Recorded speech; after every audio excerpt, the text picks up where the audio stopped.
I at home, like in the gym. Where? But is it? Do you live above the gym? No, we live in the gym actually. Okay, hang on. I need to I need to delve into this a bit deeper. So you're in Mallorca, yeah? Yeah, yeah, still. Okay, and whose gym is it? So it's for my friend Axel. Um, so his parents are artists, so they have this huge building with like a gallery in there.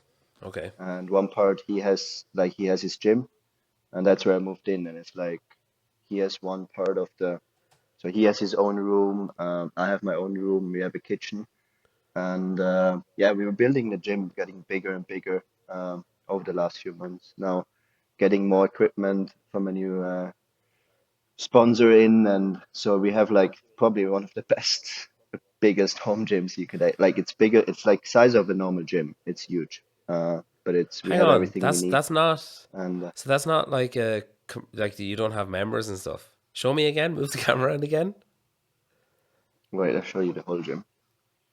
How do I turn? Oh, so here, like, so this is a big door. You come in, and then next slide. So when you come in here, this is the first rack. Here we have like a sauna. This room is not done yet. We have a sauna here. Uh, My God. and then here, start here is a rack. Then this is all the gym. It's a mess. Sunday we always clean. I haven't cleaned yet. So, and then we have here the gym. Like so we have a rope. Then, so Axel's room of my friend, he's up there. Oh yeah. Then this is the kitchen. Does That Axel have looks to a do a rope mess. climb to get up to bed? Yeah, exactly. Like a firework. And then here we have like a chilling area Oh my uh, God. with like the TV and stuff. Yeah, it's a bit. And then we have outside area as well. That's so cool. Yeah. And how far are you away from like say Jacqueline and John's gym and the rest of the people and stuff? Oh, it's like a 5 to 10 minute drive. We're just outside of like 5 minute outside of the city, Okay. and we're like to C23. We are like yeah, probably like a 10 minute drive. And what's the So I city? still Palmas or something, or Palma or something? Is that the city or? Palma, yeah, Okay. exactly. Okay. Yeah. So Uh, I train mostly here, and twice a week I go for the afternoon session. I go to C23 just to see some people, and I do like lift there. And like I said, it's just nice to get out of the gym. Otherwise, like when I just train here, like there were weeks when I was just training here, wasn't leaving the building for like a week. And it's like maybe it's good to see some people. yeah. So yeah, it's good twice a week there. But yeah, it's awesome to have this gym here. And when did you move there? But like a year ago, is it? End of September. Yeah, Okay. Also after the yeah, games. yeah, yeah. Kind of like yeah. Yeah. And why Mallorca? I was actually living here for half a year as well, or staying here in 2016 when I was working with John. Um, and he invited me over, and we lived here. Also with Eric from one lifting weightlifting 101. Yeah. And I just had the best memory, like the best, yeah, memory. Like this is where when my first year started. I made big improvement. I really started the place. I really got started to like the C23 gym, and yeah, it was just special for me. And and after this year's games, I was like, I don't want to stay at home because it's just like it was really like I had my own gym there, but it was like small. It was like winter. The winter is really cold where I'm from. We have like 6 months of snow, so I was like, okay, it's time for a change. So I was looking into some like places, facilities, and I was like, I want to go somewhere where I know the place, where I know it's amazing. I know I get a good feeling of it. And yeah, Mallorca was literally like the first choice, and yeah, came back and don't regret any second. I love it here. Like I said, the place we stay with the gym with my friend Axel, it's the best place for me to stay, and the weather is great. The people here is good. The food is amazing. Like now it's getting warmer. The beach. It's just like I always tell people when they come to the island, it's like this island vibe. You get out of the airport and it's just the sun and you see the sea and you smell and it's just like you feel already good. Yeah, yeah, And I was home actually in November for 3 days. I had to move some stuff out of my apartment because my dad wanted to re-rented it. And I was for 3 days home, and I was like, after 3 days, I was like, I just want to go back. I just want to leave. And then I arrived here, and I was like, oh, I know why I'm here. It's a really good vibe here. I yeah. really like it. Um, and you use an interesting turn of phrase that. So, you said that you worked with John in like Yeah. 2016, and Eric with he does weightlifting 101 now, and I interviewed Fraser last week, and I asked him about coaches, and he kind of made a distinction between someone being his coach and then working with someone. And he wouldn't go into it any more than that. He told me just to back off when I asked who's a coach and who isn't. Then, do you have a line like that of like? Because I know like you kind of program for yourself now, don't you? You kind of coach yourself more or less. Yeah. I actually I listened to that, and I actually had to smile when I heard it. I was like, oh, I think I know what he means. So 216 was similar. Me and John, we got along, and he was actually the first one who told me like, man, you have potential in the sport. And I was like, oh wow, he this guy has seen me for 2 weeks training, and has not knows not much about me, and he has such big beliefs. And he was working back then with Sarah, with BK already, so he had like high targets. So it actually started like I was sending him like programming. And he was like, hey, can I see your programming? It's like, oh, what program do you follow? It's like, I just program for myself. So it's like, oh, can I see into it? So I sent him always like every week my programming over, and he's like, oh, I really like this. And then actually he was like, I think when I can move it over, he was actually asking me, it's like, hey, we want to start that program. You writing the program, I talk to the athletes, this kind of relationship. And like I said, the relationship between me and John was like, I was still writing my program, I was still doing my training. The weightlifting came from Eric with 101, but the rest was my ideas and how I want to approach it. And he was, so I want to say yes, he was a coach, but not as, like a coach, a programmer, because I did my own training. But he was there in competition. He was there like the guy like who told me like, man, you have to get the fuck up, or like don't fuck this up. Like, so he was more like mental there for me, and Hmm. I think that was similar with Fraser and Ben Bergeron. Was like I think Fraser trained his own stuff, but then at the games Ben Bergeron was there, and he was when he needed someone to talk to him or like mental kick ass. I think then was when he was there, and that was similar with me and John. Like, and that's why, yeah, you can say he was. I don't know if you want to say he's my coach. Like I said, depends what you say under it. Yeah, But yeah, he was definitely an important person for me back then. yeah, Like I said, he offered me a lot of opportunities and all the things. But yeah, we started the program. Like I said, it's actually funny. It was my programming. So I was actually even back then programming for Sarah and stuff like this. So yeah, it was cool. But yeah, I think that's what I think was also mad meaning a little bit. yeah. Um, like when you see, so you still program for yourself now. Yeah, Um, so it's like I suppose it's safe to assume that you're good at like not just cherry picking and like the pitfalls that some people fall into, but like yeah. when you see other people, when you see like say like you might see a workout shared. Obviously, it's difficult when you can't see the whole picture, when you can't see the whole like season or off season of training. But you Mm. might see a workout shared. Like, do you find yourself looking at other people's programming, thinking like, "What the fuck are they doing that for? Like, that's so stupid." Yeah. I don't want to hate like 5 minutes into podcast, but yeah, it is actually true. Like, so my expect was always like, so uh, every athlete is different on the top. Like you don't need a personal coach if you just want to like train every day. Mm, That's why I believe CrossFit works perfectly. Go just to a class 5 times a week, and you will get fit. But like if you talk about the top, I believe every athlete is different, and for every athlete, different stuff works, right? And that's why I was always my approach. And I always loved it. I always loved to look at things. It's like, okay, how can I get better in this? It's like, oh, let's try this and this. Tried it out, didn't work. So over the years, I did many mistakes. Like for example, in 18, I did too much cardio. I was really fit in cardio, but my lifting numbers went down. And at the games, I was like too weak. But my cardio was amazing because I won the bike event literally on like one leg, right?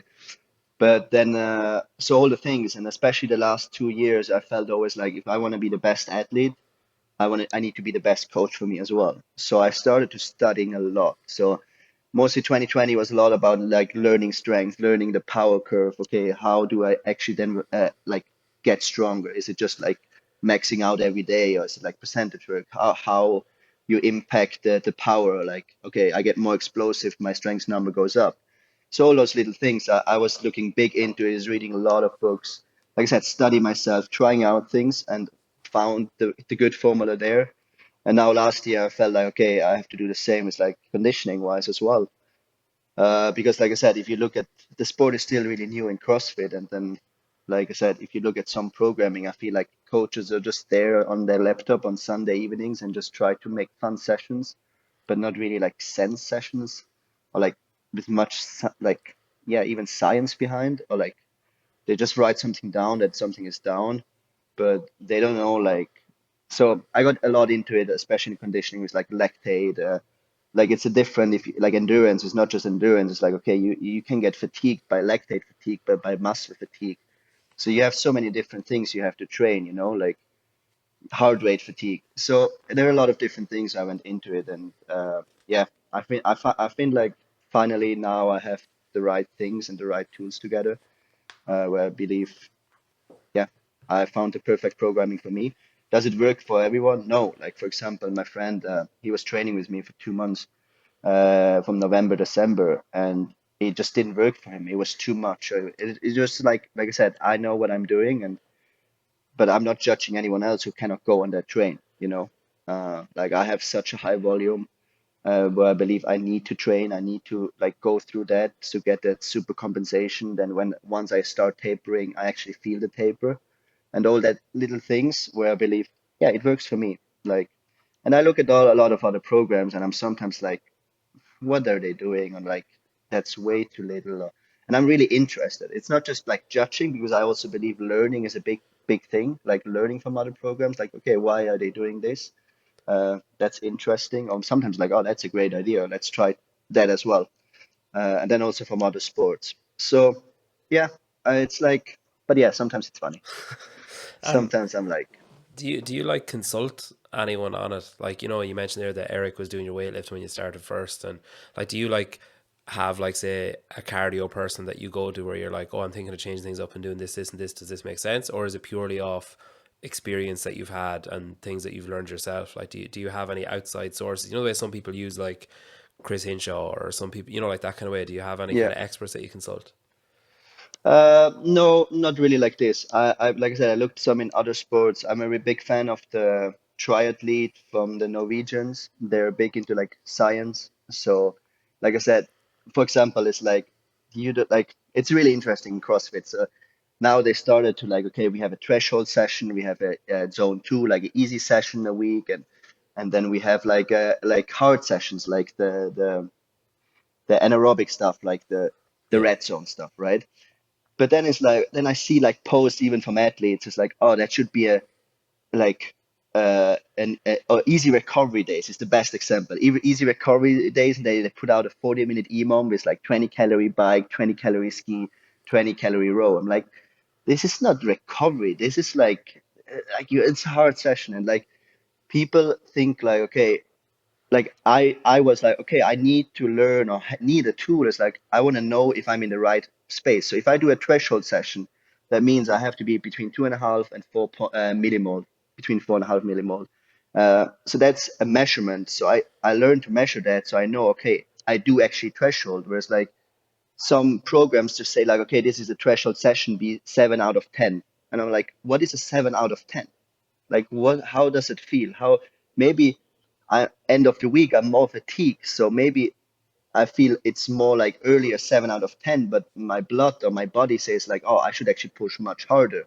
Or like I had that so many times. So for example, when I mostly do my like easy stuff end of the week, because then I'm less like more fatigued, so it doesn't really matter if I'm fresh or not.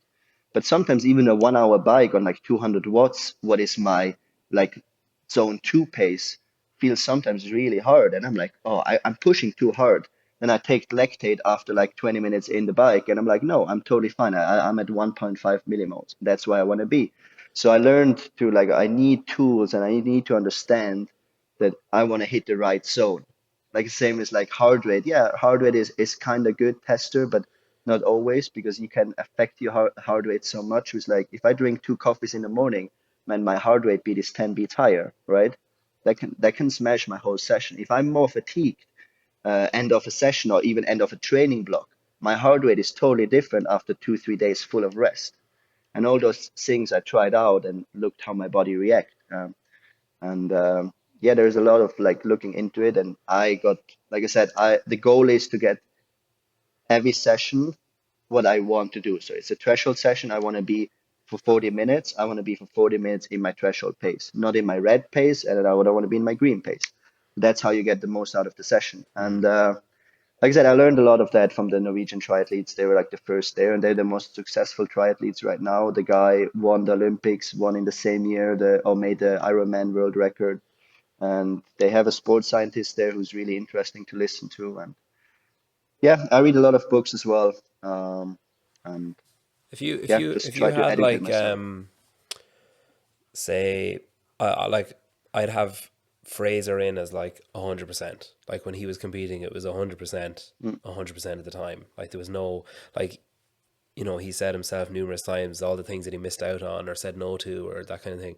Where would you put yourself on a ranking of like 0 to 100 of say during your training off season? We'll say not like the week off or 2 weeks off that you take after the games or whatever, but like say now, are you like does it take up 100% of your focus, or are you like 80/20? Are you like giving yourself a day off where you just go and not read about training, think about training program or whatever? Like do you ever like just walk away from it for a day and come back, or is it like all in all the time?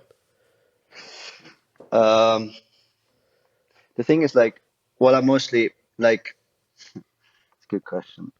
Like, my problem, like my all in is like I still put my training over my recovery, but it's sometimes not the best. So sometimes I feel like I I really want to get this session done, and sometimes it takes longer. There are days I train until 10, 11 in the evening. Is it good? No. Does it affect my sleep? Yes.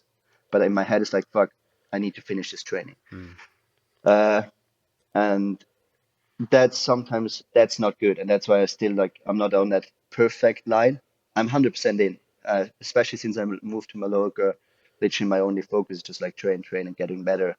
And but for me, like I said, even on my off days, like today, it's a Sunday. I'm thinking about next week's programming. I still read. I like listen because then is when I have time. I listen to like stuff, and I don't feel like it's nagging on me because I really enjoy it. mm, It's not like something like I'm missing out. But yeah, some days it's good to see just like some other people and just turn your head off and just come back to it. yeah. So what I do mostly, I mostly have like I train Monday, Tuesday. No, I mostly train the whole week. My Sunday is my only rest day. I mostly do that for like 4 or 5 weeks, and then I mostly instead of a deload week, I just take 3 days full off. So then the fourth or the fifth week is like train Monday, Tuesday, Wednesday, Thursday, and then Friday, Saturday, Sunday is like full off. And that helped me actually more to take full days off for like 2, 3 days. Also like mental, but also for my body. To get back then a deload week where you still train, but you don't proper train. But yeah, it's whatever. It's like a mixed. So Um, yeah. what age are you now? Sorry? What age are you now? Oh, I'm 29 now, And what age were you turning when 30. you started CrossFit? It was 2015, 16. 16 was my first year open games, open regionals games. So 6 years, But 23, 2006 17. was that's not the first time you did the Open though, is it? Yeah, it was my So you first year I made signed up. regionals the first Yeah, time you did the Open. and games. Fuck's sake. Yeah, it was fun. It was such a fun because no one knew me no one had me on a radar, right? Yeah. So signed up for the Open. I think I placed like back then I was really motivated for the Open as well. So I was like, I want to put my name out. So I think I placed 50 in Europe in the Open, and everyone was like, "Who's this Adrian guy?" And I was like, And then I knew I like going into regionals. Like I was training back then with big guys, like with BKG, like Lucas Esslinger, like Sarah. Like I knew I'm good, but like games was always like I was really well. I'm always really like I know my what I can and what I can. And then going into the regionals, yeah, I was like. let's give it a ride. And then I think at day two, everyone like I was like top top five four, like I was in the top five mostly the whole weekend. And then people started to like, who the fuck is this guy? And it was such a good feeling. I loved it. I Yeah. love this underdog feeling. Um, and so you mentioned that you're training with those guys and girls in before the Open. What point did you start training with them, and how long after you just discovered CrossFit was that? So, well, it was like I think like 214. I was still playing ice hockey, but I was like I was off. I was done with ice hockey. I just played it for the money a little bit, and I didn't know what to do. So I had like a half, a 50% job in a metal construction business. And I was in the evening we had ice hockey practice, and in the morning I always went to the gym and just trained for myself. And that's where like I think I saw like I think end of 214. I think I saw CrossFit like oh that's fun. So I started to train myself like teaching me like these butterfly pull-ups and then muscle ups. I was always in a great conditioning shape. Like I already had a 200 kilo back squat playing ice hockey and stuff like this. So uh, and then after the in 2015, after the season or 14, the season was done. I was like, I'm done with ice hockey. I just then I got an offer back home in the mountains to run a CrossFit gym, and I was like, fuck yeah, let's do this. So it's running this CrossFit gym, putting up the name CrossFit up there. It was still like no one knew it, and I was always telling everyone, yeah, I want to compete, I want to compete, and they were like, oh. Like I remember my boss back then. He's like, "You're never gonna make it." I was like, "Yeah." So I trained for myself, but I had like some injuries because of I had an ACL in my knee. So I had also like, because I was super compensating with my back. So I had like back problems. So then in 2015 was that in May, I went actually to Mallorca. I was like, I had 2 weeks holidays. I was like, I'm just gonna go for training camp on my own to Mallorca. And I was going into CrossFit Mallorca, and it was just like a few weeks before regionals. So back then, Rob Martin, the owner of CrossFit Mallorca, he was preparing for regionals. And then John was coaching him because John was working at the gym there. And he was like asking me, he's like, hey, like the first 3 days, I didn't talk to anyone. I would just go in there, train for like 6, 7 hours and went out. And everyone was like, who the fuck is this guy? And then after a few days, John started to talk to me and he was like, hey, you want to join for like for some workouts to like push maybe Rob? And I was like, yeah, like I can, whatever I can do with my back, I will do. And I think out of the 6 regionals workouts, I could do 3. And I beat him in all 3 workouts, in some of them even like by a minute. And John was like, "What the fuck?" So yeah, and that's where we started the relationship. And then, like I said, that was 215, and then John gave me the opportunities. For example, like that's where I met, like I trained the first time with the big dogs. Was like he got me on the pre-camp before the games, so I got on a camp with like Fawcett, Heskett, Sarah, like BKG. So he was preparing them with Eric for the games, and he invited me there. So that's where I could see and like train with them. It was like a weightlifting camp, and we had a few other camps as well in Iceland. And he gave me a lot of opportunities to train with those people and learn and see where I'm standing on it. And that was a big push. So Yeah. and then yeah, 16 came up was my first year open regionals, and then after regionals I was like, oh, that's actually pretty easy. And then at the games I got totally destroyed. I got so my ass kicked. Yeah. The games is such another level. If you go like if you think you're like good in like when you do like some national competitions and you have a dream about the games, man, it's not fun to just to go to the games and get your ass kicked. And I think a lot of people who go there the first time, they get this feeling. It's like the game is a different level. Everyone is so good. I remember like back then I saw this one, I think it was Murph. It's like, oh, I'm good in Murph. I'm gonna push this. And I placed like 17. I was like, yeah, it's just it's hard to say or explain how good the level is at the games for like people. And is that like compounded by the workload, or is it purely just the people that you're up against? It's just the people who are up against. I always like I said I always trained high volume. Yeah. I always liked volume. Even in ice hockey, I training twice a day since I'm 14. Like we did crazy stuff in ice hockey. I had crazy coaches. I had proper like 2 crazy coaches who like we were just training. Like we had training camps for 2, 3 weeks. We had to give away our phone, and the only thing we did from 6 a.m. in the morning to 9 p.m. in the evening was training. We were literally like wake up, had a 1 hour run, came back, breakfast, then like ice practice, then literally 2 hour ice practice. Everyone was smashed. And then he came in and it was like supposed to do to be a 2 hour break. And he was like, "Oh, we quit the break. 10 minutes, everyone outside." So we went outside, had 1 hour or 1.5 hours strength conditioning. Then we had lunch, and then we went back on the ice, and again strength conditioning. So it was way too much. We were all overtrained when the season was even starting, but it was a good experience, like how hard you can push mental, and that still helps me now, and that's still why I believe in like what your body is capable, and you have to train hard if you want to have that super compensation in like when you're peaking for something. And The ice hockey was in Switzerland, was it? yeah, it was Switzerland. And is it like so? What's is that like the biggest sport in Switzerland? Second biggest, third biggest? How does it rank? Well, we have big like winter sports, but we are probably one of like we are the Swiss league is probably one of the top three leagues in Europe. Okay. Like And there's it's a viable career option? Like, yeah, good paid, and like okay. it's a good job. It's a like being a like Swiss ice hockey pro player is it's good. It's fun. You said you were at a camp when you were 14. So is it like when you were that age, were you like scouted to be, oh, like potentially you could make it, or was going to the camp in an effort to get good enough to make it? Well, it's actually funny. So I was at my hometown and I was the best or one of the best by far. And I was like, this is not worth pushing me. So with 14, I saw this. There was a sports school with an ice hockey team. And I was like, I want to go. So with 14, I went to my parents. I was like, hey, I want to go to this school. I'm going to quit this school here. I'm going to leave home. It was like 4 hours away from home. Okay. My parents are like, what the fuck? I was like, yeah, I just want to move out. I want to go there. Yeah, 2 months later, I quit school, moved out home, and stayed in a like went to this school, Is it like a boarding uh, jo school kind of?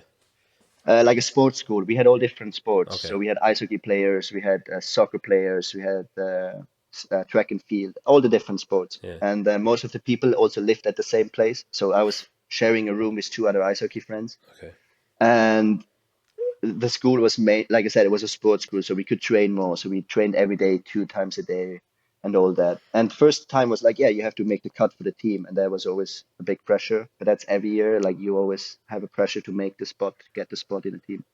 But that I think it was the best decision for me leaving home is 14. I loved it. I loved to stay on my own leg, like on my own feet.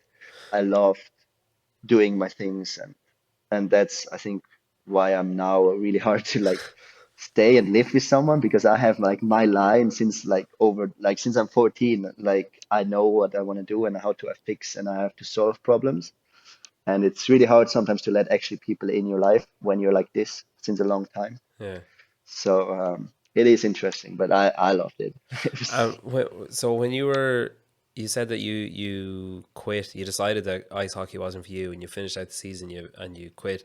But was it yeah. like, did you become disillusioned with it, or did it become apparent that like you weren't going to get to the level that you wanted to get to, and it wasn't worth putting in the effort that you were to be at the level that you were? So you want to do something different, or like what was it that made you think like, yeah, I'm hanging up my skates or whatever? Yeah. Well, just like yeah. So it was. I had a really good like my last two junior years were really good. Also, there is a funny story. That's where like you create a little bit of why I like to train myself. So when I went to my junior coach when I was 16, I joined a new club, like one of the best clubs in Switzerland. And I told him in summers, like, hey, I'm going to train alone. And he was like, what? You're not going to do the team training? It's like, no. And I was like, I know what I have to work on, and you will see. And he was like, okay, you can do that. But if you come back and the season starts and you're not in shape, I'm going to kick you out. So I took a lot of responsibility. So the whole team was training together, and I was the only player. Like I do my own stuff the whole summer. And in the first year, like when I came the first year, I was fine. But then I did that, and the second year, I did a huge jump. So the coach came to me and he was like, "What the fuck did you do in the summer? Like everyone got a bit better, but you got like 2 steps better." And I was like, "Yeah, I worked on. Like I said, I know what I have to work on, and I know how to improve my game." And he was like blown away. And then the next year in the summer, I was like, we had a meeting. I was like, "Hey, it's okay. I do my own stuff." He's like, "Yeah, go, do your own stuff." And again, I had even a bigger step on my second year, and I had a great season. Like I was one of the best scorers in the whole league and everything. So I did really big steps, and that's what where also I create starting like I want to train myself when I started CrossFit. Oh, that's why I got the passion about it. But yeah, so on my last year juniors in the playoffs, in my first playoff game, I ruptured my ACL in my knee. So all the big contracts got like taken back, and then it was a long recovery. Like I was such a physical player and a fast player, and it took me really long time to get this back, like the strength and the knee and the yeah. So it took me over a year, and then I signed in the second highest league in Switzerland, where the coach was like, "Hey, just come here for 1 year, play my first line, have a good year, and then you can go back to the highest league." And I was like, "Ah, it sounds actually like a good plan." So I signed there, but then when I was ready to play again, because we had a rough season start, they kicked out the coach, and then they got a new coach in, and the new coach, like that's the thing with team sports, right? Like you Politics can be the and best, yeah. yeah. It's so man. In juniors, is like you play if you're good. That was always like where I come from. It's like you have to be the best, or you put in the much work, you're gonna play. But once I reached the pro level, it's like it was just politics. So the new coach came in, and I was like, we like didn't got along at all. And like after 1 month, I was taking my stuff. I was like lost everything, like all motivation, just went home. And then it, like I said, because I was injured for over a year, I had a really hard time to find a new club. Then it, like I said, in my brain, things started to change. I was like depressed because, like I said, I did so much, trained so hard to get back, but never got rewarded for it. And that's where I started to lose a little bit. And like, but it must be hard because like you were obviously playing ice hockey since like you were really young. If at 14 you were Yeah. like, I want to go to essentially a boarding school and play hockey, so like it's part of your identity, or it's like it's your plan, and it's your like your career choice, and your or like everything is centered around it. So then when it's suddenly like, an Well, I innocuous think, move or whatever on the ice yeah. costs you everything, it must be hard to kind of change your identity a bit, I suppose. Yeah, it was heartbreaking. Like I said, I was 4 years old, and I always talked about everyone asking me what you want to be once, and I was all for me it was always a dream, and was clear that I'm going to be an ice hockey player, professional. Yeah. And once I realized this dream was over, it's like what I'm going to do with my life. Like I was like 22, and I had to ask myself like, what the fuck? And that's when I started to like CrossFit. It was like for me like, okay, this is an option. It's like if you're good enough, because you don't need anyone. There's no politics in CrossFit. Everyone can sign up for the Opens. Everyone can qualify for the games if you're good enough. There are no politics. You don't need to be from any, like, whatever country you are, whatever you do, as long you pass the drug test uh, and go from the Open regionals and games back then. It was like, well, fucking good, right? Um, so and I loved that. So I was like, this is my thing. And I started CrossFit never just as a fun. I was like, this is my sport and I want to go to the games. I never started CrossFit for like, yeah, just getting fit again or keeping me fit. I was like, I want to go to the games. And if I cannot be a professional ice hockey player, I'm going to be a professional CrossFit athlete. So, yeah. Can you remember your first sponsor as a CrossFit athlete? Yeah, it was actually, yeah, Food Spring. I was still with them. We stopped now working together after 6 years, but that was my first sponsorship, and we had a great time. Because like when Yeah, that happens, are you like, so obviously if you want to be a professional athlete in one sport and then swap, like move to a different sport and make it your goal to be a professional athlete, like when that happens, are you like, fucking thank God, like that it's actually yeah. working? But Like, the thing is, like back in 2016, it's like even if you were a games athlete, there was not that much money into yeah, yeah, sponsorships. Like I think my first sponsorship I signed for 300 euros a month, and I was like, woo, baby. But I actually remember more. So my first 2 years in CrossFit, I was financed myself with doing competitions. yeah. So I did a lot of like smaller competitions, and that was a nice feeling. You go to a competition and you go home with, I don't know, maybe just 2,000 euros, but it's like, well, other people work for that like 2 weeks, and I did it in a weekend. And for me, always like this, and it was a good training weekend. So it was like, didn't taper for every of these competitions. And but that helped me back then to get my name more out there. That helped me more to get more sponsors out there. So it was all good. Like people wonder now, they're like even games athletes now. I think it's crazy that games athletes now, I talk to some of them I know, were like they have literally like no sponsors and no like things. But then I look what they do, and it's like they literally just do the games and that's it. Like you need to bring your name more out there than once a year. You need to like present yourself as a sport, as an athlete as well to the companies. Like I said, these smaller competitions also can create a, like a big boom back then and put out my name, and I got more followers on Instagram and all these little things. And like I said, it was good money as well. So yeah, I think it was a bit different back then than now. Yeah. And then from 2018, probably I had like sponsorships where like I could finance myself. Like I said before, it was literally like I went to like a German throwdown and it was like 2,000 euro prize money. I was like, okay, if I don't get this money, I don't know how I'm gonna finance my next few like 2 months, you know? So I needed money, and that was actually a big drive. It's like I need this money, and Yeah. I went like if you live like this on the edge, it's like you go different in a competition. And Does it bring pressure though when you start getting sponsors, like say like Nike or whatever, and they're like, yeah, okay, so you know, there obviously there's an expectation there if you're with a brand like that that you're going to qualify for the games, or that you're going to like perform well at the games, or that you're going to, you know, win competitions or enter more competitions, or engage your following in such a way that is impressive or whatever. Like, does it bring like distraction or outside pressure or any kind of, you know, like a nagging voice or anything about like, oh fuck, if I mess this up now, is that gonna cost me next year? yeah, I don't think it's pressure because I put myself under pressure. Like I want to do well, right? But it's this like more what you're saying, this nagging voice where like, damn it, like I better do well because I want to keep this sponsor, right? Mm. But or like I want to get a new sponsorship on it, right? So it was like yeah, it was like I remember with Nike, like Nike took me like 2, 3 years to get actually a proper sponsorship until I showed them I was capable to be a good athlete, you know. And then it was totally worth the wait.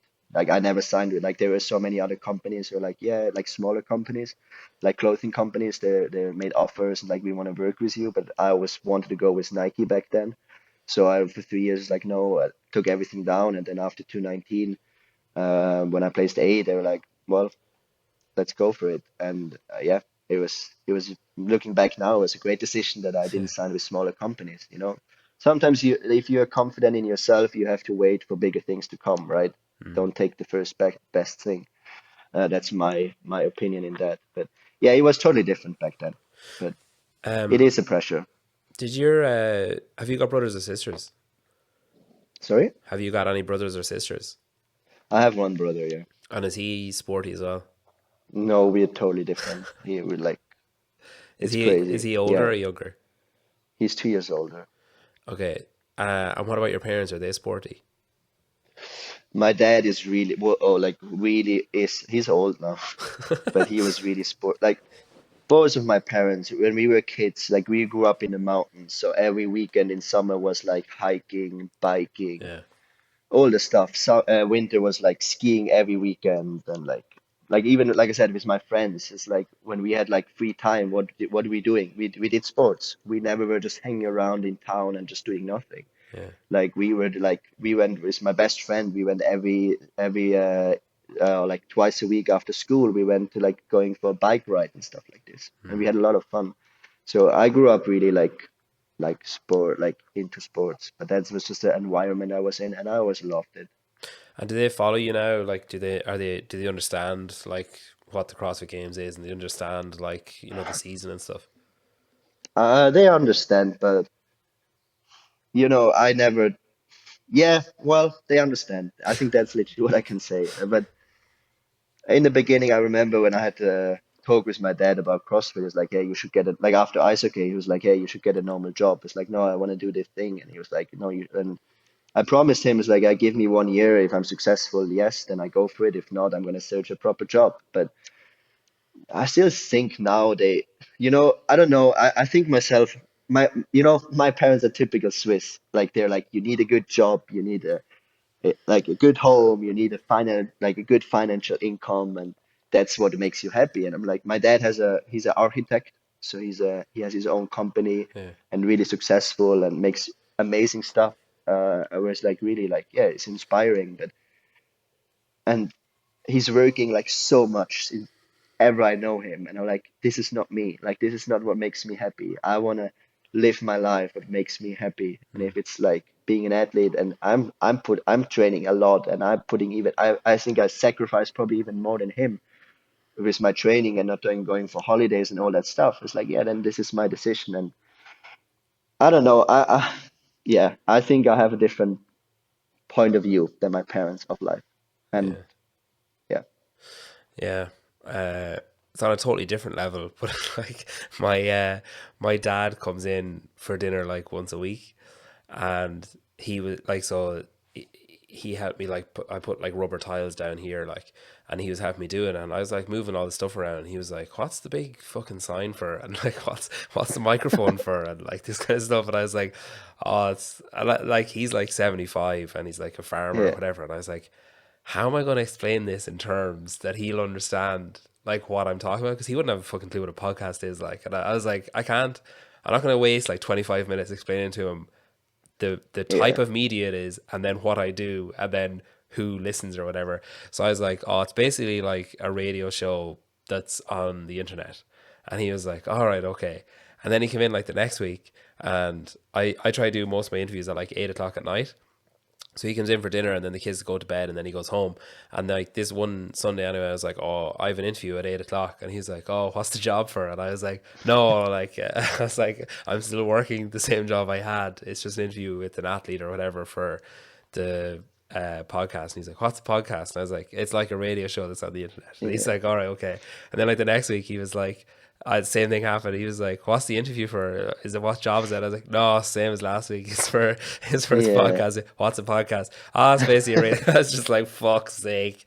But I was telling yeah, my brother, like, kind of, he'd be like aware of what it is or whatever, and he was like, he said, "Oh, did you ever tell Dad like what you do? You know, like the podcast and stuff?" And I was like, "I tried a couple of times, but it's actually." And he was like, "Yeah, I figured that's what happened." I was like, "Why?" And he goes, Dad said that he's like, oh, Peter must be really unhappy in his job. Chris was like, why? He's like, he's doing interviews. Like every time I'm in there, he's doing an interview. Like, and I have to yeah, go home because he's doing an interview. I was like, fuck, if I have to explain that one more time and he still doesn't fucking get it, like. So yeah. yeah, no, I understand the difference of the generational gap kind of thing. I think it's like I said, like back then, I remember when I was 18, like they forced me, or like I literally had to, like next to playing ice hockey, they were like, you have to make something like if ice hockey goes wrong, right?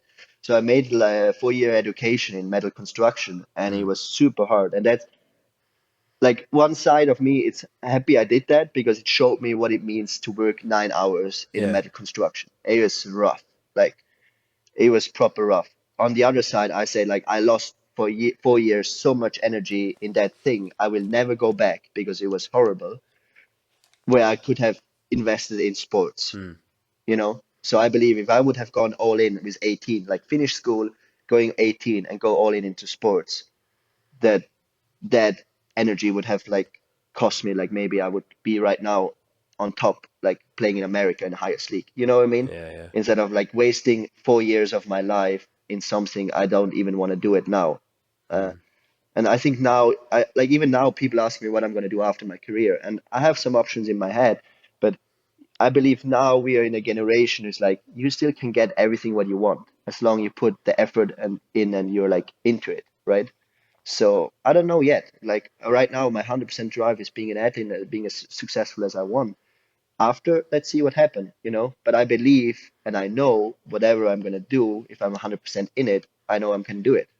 Uh, and I think that is different than like 20 years ago and how our parents mm, grow up, right?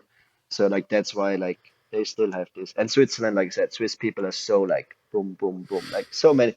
My friends, they're like this perfect example. They went to school and they did this education and now they have these super good paid jobs, work 10 hours a day. And I'm like, what? Like I'm so happy not to do that, you know? yeah, I yeah, like no, I like everyone is different, you know. Some people enjoy to work for 30, 40 years the same job. And I'm like, no, I'm riding my life how I want to and I really enjoy the wave. yeah. Um, would you say that you're one of the bigger guys in CrossFit, like more muscular? Maybe it looks like because I'm short. Yeah, because I think like Uh, anytime I see, like, obviously you've got like there's great photographers in Mallorca. But like anytime I see a picture of you, I'm like, he is absolutely fucking massive. Like muscularly, I'm like, he must get in his own way. Like if you're doing like a bar muscle up and you're like trying to like your biceps are getting in your own way for getting over the bar. Like I, do you ever I was consider too your big last physique year. and stuff? Yeah, okay, that's what I was gonna ask. So last year I was thinking like I want to be a bit heavier for the game stuff, for the odd object stuff and stuff like this.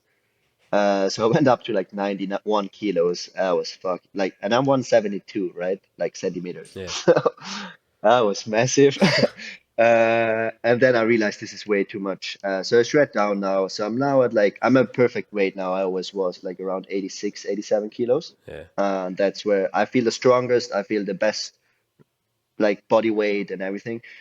I think sometimes on pictures, like those pictures are taken when you're in a workout and you're super pumped. You know what I yeah, mean? yeah, So it's so funny sometimes when those people send me a picture and I look at it, it's like, holy moly, that's how I look like? Damn it. So sometimes I'm even self-surprised how yeah. big I look sometimes on pictures. But Do you ever yeah, get I like, I saw I was I like I so usually when someone comes on I Google their name and I'll click news and then see like what, and I usually have to trawl through like 50 morning chocolate articles to get to that, because like the random websites is where the gold is, because that's like some person who yeah, doesn't know what the sport is writing about it. yeah, But there was like an article from, oh, I think it was like 2018 or something, where Annie put up a post saying that Freddie was going to get to go to the games because someone from Russia or someone from that region had tested positive, and yeah, that there was like pictures from like BKG and you and someone else saying like, "It's not me," like like that he had to come yeah, out. yeah. So like, have you? Is that something that you've had to deny other than that one instance? Like, is it an accusation that gets thrown at you a lot? Yeah, yeah, well, for sure. Like, I get so many times, like, even comments, or like, people like, oh, PDs, drugs, whatever. Like I said, sometimes like sometimes I look at the pictures like, well, I can see where those rumors are coming from, But first of all, I believe I have really good genetics. Like I said, like what I have looked like this mostly like my whole life. Like not as big I'm right now, but even when I was 14, playing, 14 year old, like just one. yeah, for boom. No, but I was always ripped and muscular. When I was playing ice hockey, I Yeah. was mostly always the biggest guy. And like I said, I have good genetics, like for example, strength based. Like if I do like 6 to 7 weeks, like weightlifting, my numbers like fly up. And that's just like how my genetics are, right? Mm. So I'm happy with this. But yeah, there are a lot of like, especially in CrossFit, like drugs is a big topic, and I was always open to it, uh, yeah. So it's like I always Hang say on, go people, back. No, whatever you want. you need to clarify that statement. Drugs is a big topic. I was always open to it. Makes it sound like you were Well, offering your arm to yeah. people. No, I mean open to talk about it and like Yeah, go yeah, yeah, out and say my opinion about it. yeah. No, I I don't just needed offer to clarify drugs. that because that clip will be Yeah, yeah, taken out okay, of thank you for context. your yeah, yeah, yeah. No, no, no. No, like and I think I like people know that, like I Can said. you can you Uh empathize? Can you empathize with how? Because like you mentioned, say you were talking about the nagging voice of this, like the sponsor thing of like, oh fuck, if this doesn't yeah. go well or whatever, and like people who maybe you say that you're in that position where it's like, oh fuck, if I don't win this competition, what am I going to do for the next 3 months for food or for rent or for whatever? Like, can you empathize with people who maybe take the easier route? Like they still have to put in the work, they still have to do like the training, and they still Mm, have to do everything else, but like they're obviously giving themselves a boost that like is cheating compared to what everyone else is doing. But can you yeah. understand how someone would slip into doing that, or is it something that you're told that you're like, no, it's just you can't like. To be honest, no, I don't understand. Like cheating is cheating, and I don't think like I ask myself this question like what would you do? You always whatever you do, you ask this question. And I'm like how would it feel like taking drugs and win the games right now? Would you feel like confident? Like would you feel like happy? Would Yeah. you feel like how would you feel? And I always had to answer is like fuck no. Like I prefer to like never win the games, but if or whatever. But when I finish my career, it's like this was you. And if you look back, it's like did you do enough? Maybe not. But I always never cheated. I always did it clean. That's why I also believe that drugs are mostly in like that mid-range field. I don't think many like professional like there are for sure professional athletes taking drugs, but I always tell people before you take drugs, first ask yourself, are you doing all the things? Because like I said, the field, they mostly like I talk to so many people where they're like, yeah, I train twice a day, I do this, and it's like, and then they see what like I'm doing or other athletes I'm doing is like, oh, okay, this is what it needs, like that's why I learned. It's like when I started CrossFit I thought like, yeah, I'm good, I'm super like professional, but then I went into training camps and I was training with like Sam, like with like Bricks and like Sarah and like I said BK and all these big names. It's like, oh, okay, this is what it means to be professional. And that's how I learned, and that's, I think a lot of midfield people are missing this, where it's like, yeah, I'm already doing everything and I don't get, and they still beat me by 2 minutes. They must be on drugs. It's like, no, it's like experience that, and then you see actually what you're missing out, you know. But yeah, it's, it's, I think it's in general, sport is a big topic, drugs, right? But, Yeah. yeah, it is what it is. You had to withdraw from the last game. You did the semifinals in Mallorca last time, didn't you? Yeah, exactly. Okay, and then you qualified and you had to withdraw. What was there was three events left? Was there four events left? Oh no, I withdrew really early. I did the first day, and then on the second day after the second event, I dropped out. Yeah, Okay, yeah, pretty early. and So like I did what like I think I did like 4 or 5 events. and what was your reaction? Like obviously you're pissed off and disappointed and stuff, but like, are you at a stage? Like, are you at the stage in your career now where you can think like, okay, these things happen. Like 2022 is another year, or are you like, oh fuck, like that's you know a chunk of time missing now, or that's like I'm after spending all year getting ready for this and now it's gone. No, like, well, 2021 was for me, like I said, especially with the injury, with my knee injury over months and the games. I actually fell in a big depression after the games. I never experienced something like that, just like feeling empty and feeling no feelings.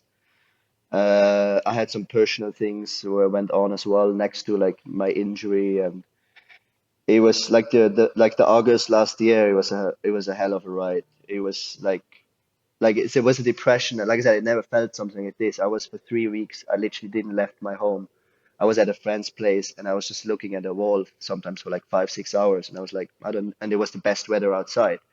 And I was like, should I go to the lake? I'm like, no, I'm just staying here. So for that was like I got really deep down because like I said, I believe as a sport, if you put so much work and so much pressure into you, and like I said, there will be the injury, and before the games, I was always trying to be positive. It's like, no, I will make it work. My knee will be fine. Every morning I woke up, oh, my knee, it didn't got better. I was always hoping like maybe we find the right formula and it will work, right?